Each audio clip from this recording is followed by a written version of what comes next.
الحمد لله رب العالمين والعاقبة للمتقين والصلاة والسلام على سيد الأنبياء والمرسلين سيدنا ونبينا ومولانا محمد وعلى آله وأصحابه أجمعين. أما بعد، فأعوذ بالله من الشيطان الرجيم. وذكر فإن الذكرى تنفع المؤمنين. صدق الله العظيم. وصلى الله تعالى على خير خلقه وسلم تسليما كثيرا كثيرا.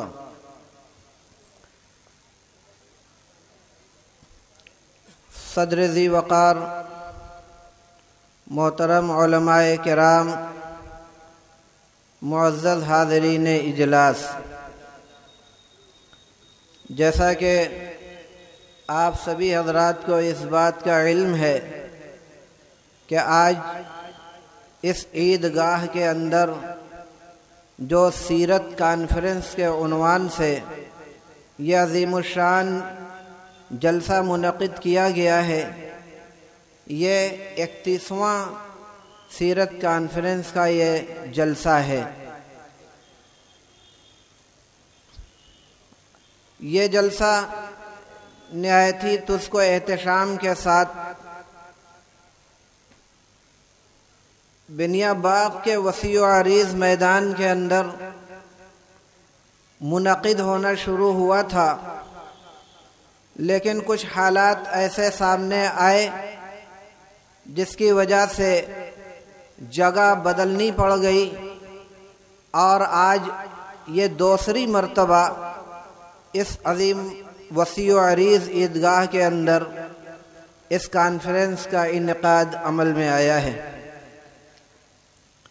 بنارس، جیسا کہ آپ سبھی حضرات جانتے ہیں، برادران وطن کے نزدیک جس طریقے سے ایک مذہبی مقام کی حیثیت رکھتا ہے، اسی طریقے سے برادران اسلام کے لیے بھی اس کی اہمیت کچھ کم نہیں ہے. یہاں بھی ایک سے ایک مشائخ اعظام اور اولیاء کرام اس سرزمین کے اندر پیدا بھی ہوئے، اور باہر سے بھی بہت سارے مشائخ اعظام اور اولیاء کرام تشریف لے آئے، اور یہیں آخر تک اس کو اپنا مسکن بنایا. اسی طرح بنارس میں جہاں بہت سارے پروگرام منعقد ہوتے رہے، برادران اسلام کی جانب سے بھی اس طرح کے دینی اور تربیتی اجلاس کا ایک طویل زمانے سے انعقاد ہوتا چلا آ رہا ہے.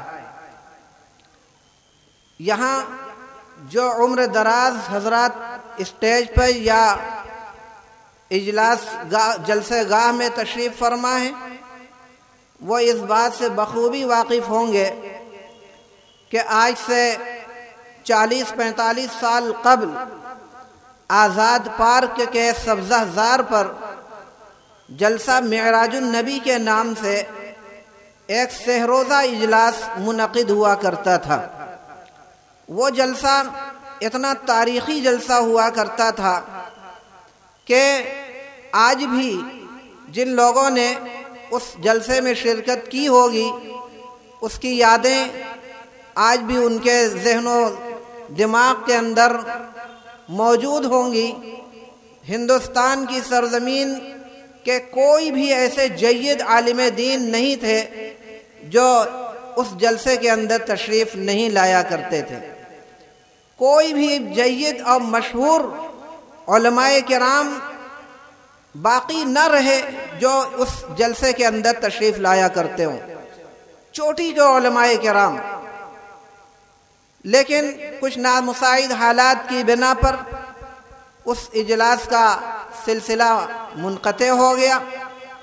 لیکن اس کے بعد کچھ ہی عرصے کے بعد سیرت کانفرنس کے عنوان سے بنیا باغ کے جلسے میں جو اس جلسے کا انعقاد عمل میں آیا، تو بحمداللہ یہ 31واں جلسہ ہے، جو کچھ حالات کے نتیجے میں درمیان میں کچھ وقفہ بھی ہوا، لیکن آج بھی الحمدللہ یہ قائم و دائم ہے۔ اور اس جلسے کے اندر بھی موجودہ ملک کے اندر جو جید علماء کرام ہیں، کوئی بھی ایسے عالم دین اور جید علماء کرام نہ رہے ہوں جو اس اجلاس کے اندر شریک نہ ہوئے ہوں۔ الحمدللہ آج بھی اس کا یہ سلسلہ قائم و دائم ہے، اور ہم دعاگو ہیں کہ یہ سلسلہ آگے بھی چلتا رہے۔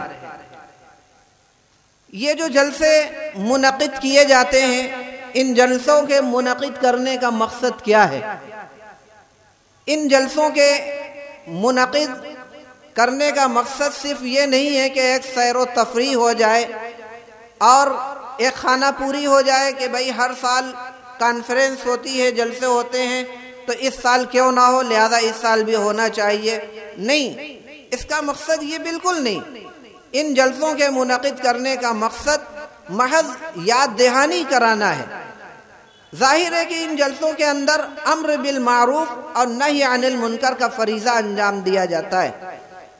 کوئی بھی مسلمان ایسا نہیں ہے جو گناہ کو گناہ نہ سمجھتا ہو اور نیکی کو نیکی نہ سمجھتا ہو، لیکن کچھ حالات ایسے آتے ہیں کہ ان کو اپنا سبق بھول جاتا ہے، جس کی وجہ سے وہ لاپرواہی اور غفلت کی زندگی گزارنے لگتے ہیں۔ ایسے ہی لوگوں کے اصلاح کے لیے اور وعظ و نصیحت اور بھولا ہوا سبق یاد دلانے کی غرض سے اس طرح کے دینی اجلاس کا انعقاد عمل میں آتا ہے۔ اور خود اللہ رب العالمین نے بھی قرآن کریم کے اندر ارشاد فرمایا کہ وَذَكِّرْ فَإِنَّ الذِّكْرَى تَنفَعُ الْمُؤْمِنِينَ، کہ اے نبی آپ وعظ و نصیحت کرتے رہیے، لوگوں کو یاد دلاتے رہیے، کیونکہ یہ نصیحت اور آپ کا یہ یاد دلاتے رہنا یہ ایمان والوں کے لیے نفع بخش ہے۔ تو اسی مقصد کے تحت یہ اجلاس منعقد کیے جاتے ہیں، عظیم الشان یہ سیرت کانفرنس کا انعقاد عمل میں آتا ہے۔ اور ان جلسوں کی ایک تاریخ بھی رہی ہے، اور تاریخ اس بات کی گواہ ہے کہ واقعتاً ان جلسوں سے بے شمار فائدے بھی پہنچے ہوئے، اور لوگوں کی بڑے بگڑے لوگوں کی اصلاحات ان دینی اجلاس کے ذریعے سے ہوئی ہے۔ محترم بھائیو، آج ہم جن حالات سے گزر رہے ہیں وہ بہت ہی عجیب و غریب اور نفسی کے عالم میں ہم اس وقت اپنی زندگی گزارنے پر مجبور ہیں۔ ادھر چند برسوں سے خاص طور سے مسلمان اور قوم کے سماج کے پچھڑے طبقے سے تعلق رکھنے والوں کے ساتھ جس طریقے کے حالات کا سامنا کرنا پڑ رہا ہے وہ کسی سے پوشیدہ نہیں۔ ہم عام طور سے اپنی مجلسوں میں، اپنے ان پروگراموں میں اور اپنی باہمی ملاقات میں، کبھی تحریر میں کبھی تقریر میں، ان زیادتیوں اور پریشان حالیوں کا برابر تذکرہ کرتے رہتے ہیں، اور یہ کہتے رہتے ہیں کہ بھئی اس طریقے کے حالات سے ہم دوچار ہیں اور ایسا ویسا۔ حالانکہ یہ غلط نہیں کہتے، واقعتاً حالات اس طریقے کے ہیں جس کی وجہ سے سبھی لوگ پریشان ہیں۔ پورے ہندوستان کے اندر ایک نگاہ دوڑا کر دیکھا جائے تو کس طریقے سے عام مسلمانوں کے ساتھ خاص طور سے ظالمانہ اور بے رحمانہ برتاؤ کیا جا رہا ہے۔ کچھ ایسے لوگ اور کچھ ایسی جماعتیں ہیں جنہوں نے گویا اس بات کا بیڑا اٹھا رکھا ہے کہ ہمیں یہی کام ہر وقت انجام دیتے رہنا ہے۔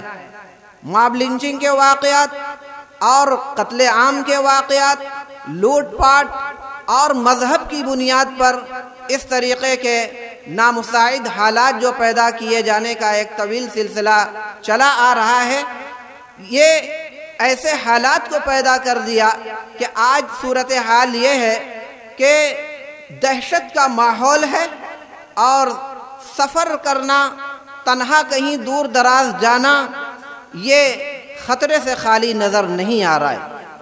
یعنی عجیب و غریب بے چینی اور پریشانی کے دور سے ہم اور آپ گزر رہے ہیں۔ ساتھ ہی جہاں یہ صورتحال ہمارے سامنے ہے، اس کے ساتھ ایک بہت ہی عجیب و غریب اور صورتحال کا ہمیں خاص طور سے ادھر کچھ دنوں کے اندر ان کا مقابلہ اور سامنا کرنا پڑ رہا ہے۔ وہ ایسے اداروں اور ایسی تنظیموں کی جانب سے یہ صورتحال سامنے آ رہی ہے جس کے بارے میں اگر یہ کہا جائے کہ سرکاری طور پر انہیں پشت پناہی اور سرپرستی حاصل ہے تو بیجا نہ ہوگا۔ آپ کو معلوم ہے کہ ادھر جب سے بابری مسجد کا فیصلہ سامنے آیا، اس وقت سے فیصلے کے اندر باوجود کہ یہ بات کہی گئی تھی کہ اب یہ آخری معاملہ ہے، اب اس کے بعد اس طریقے کا کوئی بھی معاملہ نہیں ہوگا اور مذہبی مقامات کے تعلق سے اس طریقے کے کبھی اب کوئی کیس فائل نہیں کیے جائیں گے، اور اس کے ساتھ ساتھ سن 1991 کے اندر ورشپ ایکٹ بنا تھا جس کے اندر یہ قانون پاس ہوا تھا کہ سن 1947 میں جتنی بھی عبادت گاہیں بابری مسجد کو چھوڑ کر موجود تھیں وہ ساری کی ساری عبادت گاہیں ویسے ہی رہیں گی، ان کے خلاف کسی بھی طریقے کا کسی بھی مذہب کے ماننے والوں کو کیس فائل کرنے کا حق نہیں ہوگا۔ اگر اس قانون کی کوئی بھی خلاف ورزی کرے گا تو اس کے خلاف سخت کارروائی عمل میں آئے گی۔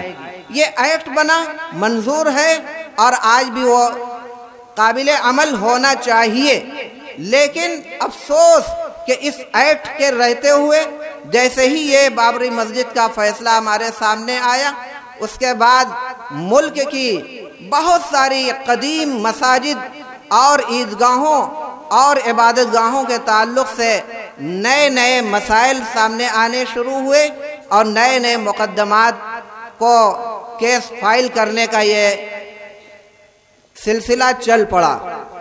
انہی سارے مسئلوں میں بنارس کی تاریخی شاہی جامع مسجد گیانواپی بھی موجود ہے۔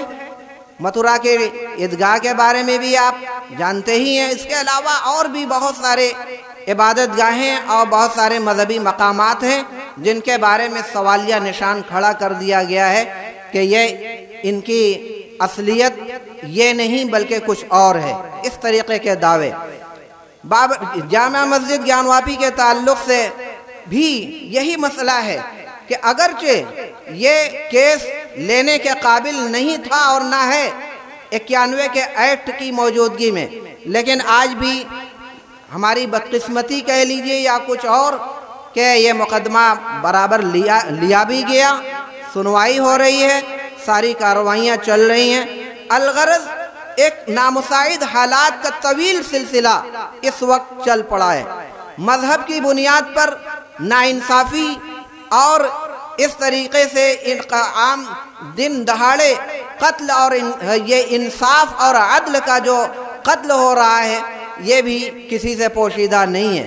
نفرت کا ماحول ایسا بنا دیا گیا کہ راستہ چلتے چھیڑ چھاڑ اور طرح طرح کی پھپتیاں کسنا اور طنزیہ جملے بولنا اور ایسے حالات پیدا کرنے کی کوشش کرنا کہ یہ سامنے والا کچھ بولے تو ہم اس سے زیادتی کریں، اس کے ساتھ اس سے جھگڑا کریں، اور اس کے بعد پھر ان سارے حالات کے نتیجے میں پولیس کا، پرشاسن کا جو رویہ ہوتا ہے وہ کسی سے پوشیدہ نہیں ہے۔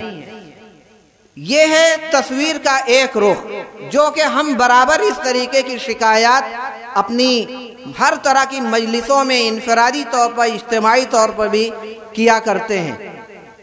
یہ ہے تصویر کا ایک رخ۔ اب میں آپ کے سامنے تصویر کا دوسرا رخ پیش کرنا چاہتا ہوں۔ کیا کبھی ہم نے غور کیا کہ اس طریقے کی صورتحال کا سامنا کیوں کرنا پڑ رہا ہے؟ کبھی ہم نے اس تعلق سے کبھی سنجیدگی کا مظاہرہ کیا؟ اگر نہیں کیا تو ہمیں ضرورت ہے اس بات کی کہ ہم اس تعلق سے بھی غور کریں اور سنجیدگی کے ساتھ فکر کرتے ہوئے اس طرح ان مسائل کا حل تلاش کرنے کی کوشش کریں۔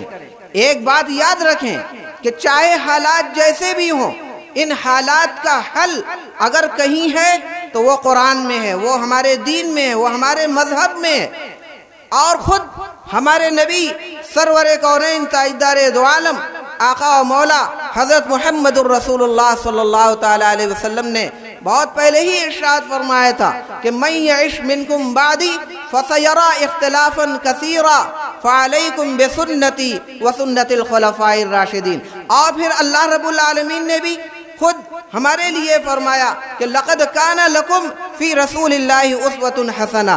یہ ساری ہدایات اور یہ ساری چیزوں کے رہتے ہوئے امت مسلمہ آج پریشان ہو اور طرح طرح کی اذیتوں اور مصیبتوں کے اندر مبتلا ہو، یہ ہو ہی نہیں سکتا۔ یہ سارے مسائل کا حل ہمارے پاس موجود ہے، بشرطے کہ ہم اس کو معلوم کرنے کی بھی کوشش کریں اور اس کے اوپر اس معلومات حاصل کرنے کے بعد ہم ان کو عملی جامہ بھی پہنانے کی کوشش کریں۔ ذرا کبھی ہم نے اس بات سے بھی پہلو سے بھی غور کیا کہ ہمارے سماج کے اندر، ہمارے گھروں کے اندر، ہمارے محلوں کے اندر بداعمالیاں اور بری حرکتیں، طرح طرح کے گناہ اور گندے گندے کام اور فواحش اور منکرات اس وقت کتنے عروج پر ہیں؟ کبھی اس پہلو سے بھی ہم نے غور کیا نہیں۔ بے حیائیاں کس تیزی سے پنپ رہی ہیں، نوجوان لڑکوں کے اندر بھی اور نوجوان لڑکیوں کے اندر بھی کس طریقے کی صورتحال اس وقت پیدا ہو گئی ہے۔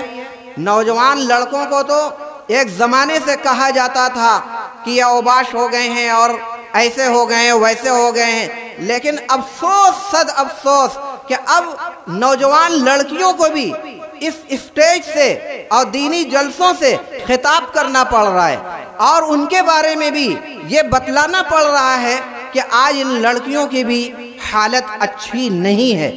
آپ نے ادھر مسلسل 2 سال سے لگاتار یہ سنا اور دیکھا کہ بنارس ہی نہیں پورے ملک کے اندر اور ملک کے بیشتر صوبوں اور بیشتر اضلاع اور شہروں کے اندر نوجوان لڑکیوں کی نوجوان لڑکیوں کی کیا صورتحال ہے، کیسے انہوں نے نوجوانوں کے ساتھ ناجائز تعلق بنانا شروع کیا، ان کے ساتھ نکل جانا، ان کے ساتھ اپنی مرضی سے شادی رچا لینا اور اس طریقے کی گندی حرکتوں کا کرنا، یہ مسلسل سالوں سال 1.5-2 سال سے یہ صورتحال بنی ہوئی ہے اور بنارس شہر بھی اس سے محفوظ نہیں رہ سکا۔ ان لڑکیوں نے مسلم سماج کا سر شرم سے کتنا جھکایا، یہ سماج کے جو ذمہ دار طبقے سے تعلق رکھنے والے لوگ ہیں وہ اس بات کو اچھی طریقے سے سمجھ سکتے ہیں اور محسوس کر رہے ہیں۔ اس صورتحال کو کنٹرول میں کرنے کے لیے ہر جگہ علماء کرام نے، دینی جماعتوں نے اپنے اپنے طور پر کوششیں کی، الحمدللہ کہیں کہیں کامیابی ہوئی، لیکن آج بھی یہ صورتحال بدستور قائم ہے اور روزانہ یا ہفتے میں کم از کم ایک خبر تو اس طریقے کی ضرور ملنے کو آتی ہے کہ فلاں شہر میں، فلاں صوبے میں فلاں ایک لڑکی فلاں کے ساتھ یہ چلی گئی ہے۔ تو یہ صورتحال جو موجود ہے، ہم ذرا اس کا پس منظر بھی شاید بہت سے لوگ نہ جانتے ہوں تو جان لیں کہ ایک منظم پلاننگ اور سازش کے تحت یہ صورتحال پیدا کی جا رہی ہے۔ تو یہ جو دشمنان اسلام ہیں ان کا تو کام ہی یہی سب ہے، اس طریقے کی خرافات اور اس طریقے کی بدترین صورتحال کا پیدا کرنا۔ کیا والدین کی یہ ذمہ داری نہیں ہے کہ حالات سے باخبر ہوں؟ کیا والدین کی یہ ذمہ داری نہیں ہے کہ بچوں کی صحیح تعلیم و تربیت کی طرف دھیان دیں؟ کیا والدین کو یہ آیت معلوم نہیں ہو پائی؟ کوئی بھی پروگرام اس طریقے کا ایسا نہیں ہوا جس کی شروعات آیت کریمہ یا ایھا الذین آمنوا قوا انفسکم واہلیکم نعرہ سے اس کی شروعات نہ کی گئی ہو۔ بہت ہی شرح و بسط کے ساتھ اور بہت ہی تفصیل کے ساتھ اور بہت واقعات کی روشنی میں، اللہ رسول کے حوالے سے، جنت و جہنم کے حوالے سے یہ سب باتیں لوگوں کے سامنے برابر آتی رہیں، لیکن افسوس صد افسوس کہ جس طریقے کی سنجیدگی کا مظاہرہ ہونا چاہیے تھا عوام کی طرف سے ابھی نہیں آیا۔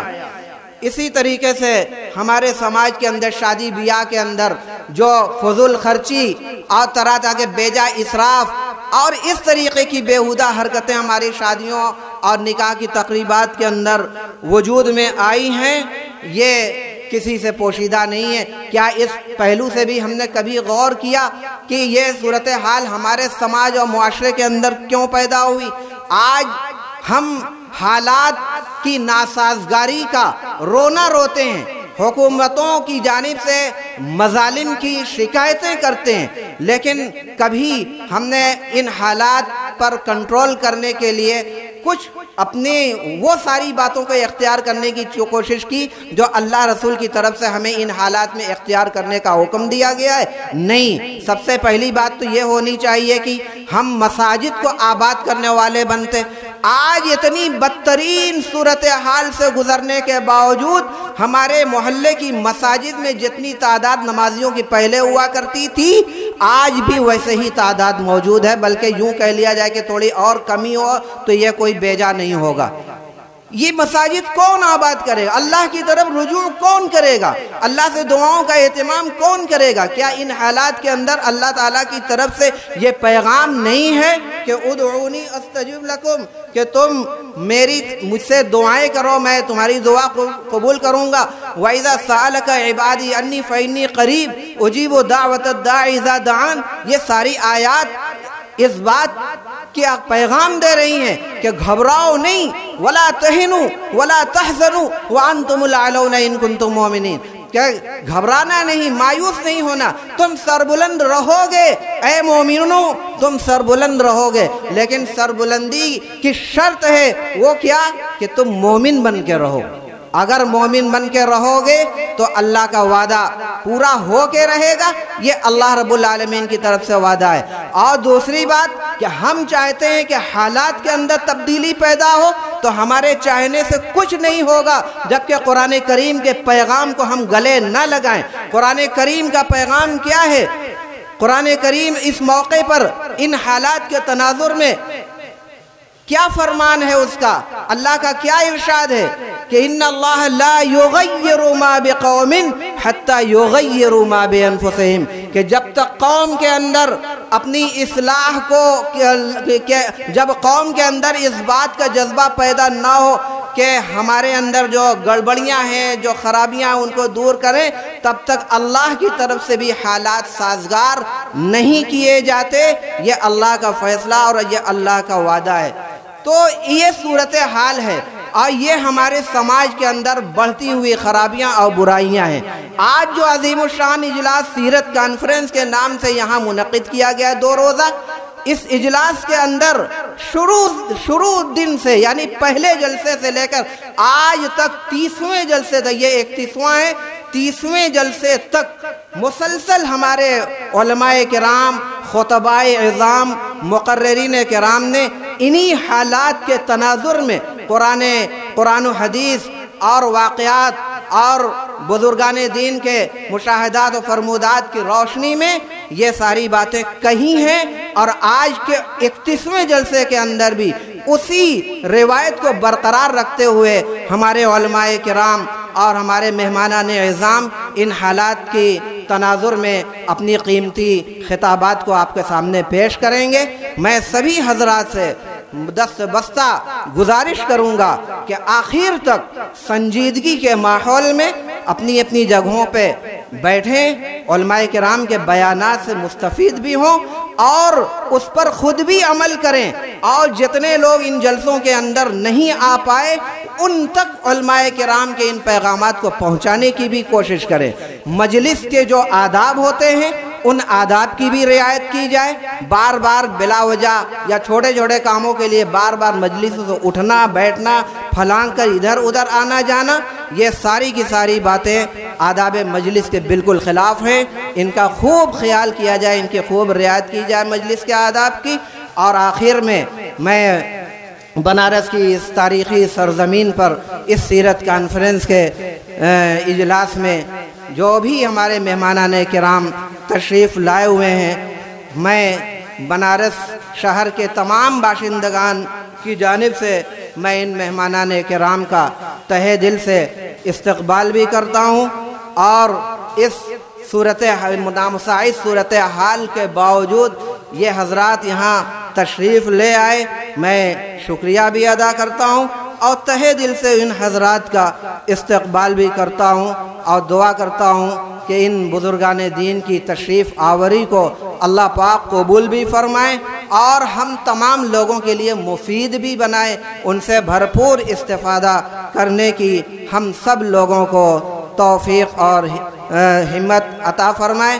اور یہاں پہ جو منتظمین اجلاس ہیں ان لوگوں کی بھی میں ستائش کرتا ہوں کہ موسم کی ناسازگاری کے باوجود ایسا پروگرام اور ایسا انتظام انہوں نے کیا کہ الحمدللہ سامعین کو اور شرکاء اجلاس کو کسی طریقے کی دقت کا انشاءاللہ سامنا نہیں کرنا پڑے گا۔ ان حضرات کے لیے بھی میں دعائیں کرتا ہوں، اللہ تعالیٰ انہیں بہت بہت جزائے خیر عطا فرمائے، آمین۔ وآخر دعوانا الحمدللہ رب العالمین۔